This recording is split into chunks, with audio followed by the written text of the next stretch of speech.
Okay guys, so in this video I'm going to try and explain how the season program is going to look this week and for the next 3 weeks as we go through the CrossFit Open.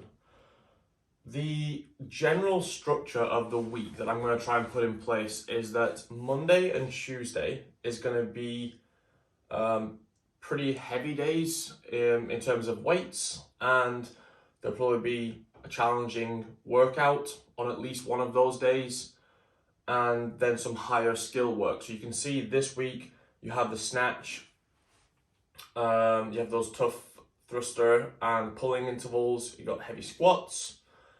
That's all on Monday, and then Tuesday you have the clean and jerks, you have rowing intervals, deadlifts, and you have a lot of gymnastic volume.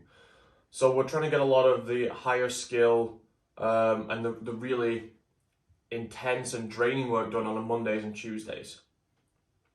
Wednesdays is then going to be, I don't want to say easier, but maybe it is a little bit of an easier day. So the session one this week, you have the intervals to start off that are on the machines and more basic movements. Then you have like a relatively big bodybuilding session that is going to be challenging and make you work hard, but those type of things aren't as draining on your body as, let's say, a really high volume of kipping gymnastics. And then the second session on a Wednesday is always going to be optional, of like another conditioning piece. And I would say that if you fall into the category of people that is a little bit worried about whether you will qualify to quarterfinals, like if your goal is like, I want to make it to quarterfinals, I'm not too sure, where I'm at right now, then that optional second is not something you need to do. I think then you take just that one session on the Wednesday, you let your body recover a little bit on the Thursday, and then you should be feeling pretty good to go for the Friday open workout. If you're an athlete that is usually doing 2 sessions and is pretty confident of getting through to quarterfinals and even beyond, then you can hit that second session like you normally would. Thursday is going to be optional swim and aerobic session like it always is, and again, that is just making your own smart decisions on that. If your body's feeling a little bit beat up, if the swim session seems too challenging for you, if you're a bit of a beginner with swimming, then maybe just get into the pool and just moving a little bit is quite good for your body, or maybe you prefer just a little bit of rest. Now, when it gets to the weekend, I'm going to lay out the training in the way that I think is the ideal way to attack the Open if you are someone that is pretty confident of getting through to quarterfinals. So, and a really useful tool, guys, if you go to the CrossFit Games website and go on quarterfinals, it tells you how many people are currently qualifying to that next stage. So as of today, if we look at quarterfinals, so when I'm making this video now, in Europe, there's currently 3,334 men and 2,280 women that are advancing to the quarterfinals. And now we still have, this will keep updating all the way until the Open closes, but until the Open starts, we still have like a week. So this numbers is going to grow even more.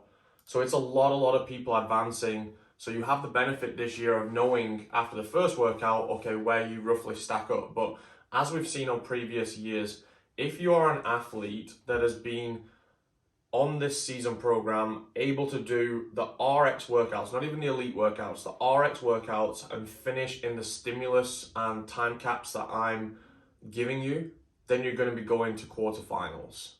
If you're an athlete that really struggles to hit the stimulus or the time caps on multiple workouts every week at the RX level, then it could be challenging and you really need to focus on top performance in the Open. But otherwise, the Open should be treated in a similar way that you treat the leaderboard workout. You push hard because there's that external pressure of the leaderboard,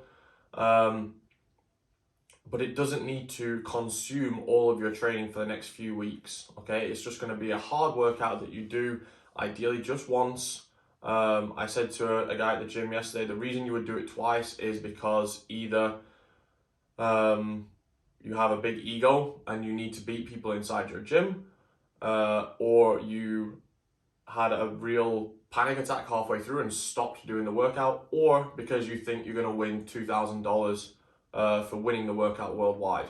There is no need, I don't think, to repeat the workout just to repeat it. I think it's better just to get on with your training and focus on those quarterfinals that are coming up in just a few weeks. So that is how the open workout is going to be put into the training. It's going to be put in on a Friday morning, and you have to make decisions yourself. I'm going to give advice, but if you're not doing it on a Friday morning, you do it on an evening, or you're doing it on a Saturday, you're just going to have to change some things around, move a few things around in the training. It's not a huge deal. I can't obviously program for every possible scenario of when people are going to do these workouts, so I put it in an ideal situation, and then I can give advice and you can move things around. So if we just talk about, or if you watch the videos on Friday and Saturday, then I will go into a little bit more detail about how you can structure your training, how you can move things around. We don't need to do that at the end of this video because it'll get a little bit too long. So that's the overview of the week. Monday, Tuesday, high skill and heavy. Wednesday, more basic intervals with some bodybuilding and an optional session. Thursdays is still going to be swim or aerobic, whatever you want to do, or rest. And then Fridays, open workout with a lot of optional extras depending on how the open goes or what the open is. And then Saturdays is going to be a pretty normal training day. One thing I will say that I forgot to say a minute ago is if you look at the week now, there is a lot of pieces that are missing or just with question marks next to them on the weekend. And that is because I don't know what the open workout is. So I can take a bit of an estimate on what kind of things we're going to be doing based on what we did last year. Of course, I have no idea whether you're going to do 150 burpees or 150 dumbbell snatch or 150 wall balls, all of which will make you very fatigued in different places. And I may need to make some late changes to the training. So what you see now is my sort of template. I will go into this on either Thursday evening, so very late once we get the open workout here in Sweden, or early on Friday morning and fill in the Friday and Saturday trainings, the missing pieces. So you don't need to at me with, why is this missing? Why is this missing? It's because I don't know what the open workout is and I can't program around the workout that I don't know what movements are going to be used. So please just have a little bit of patience with that, and I will get that in as fast as I possibly can once the workout is announced.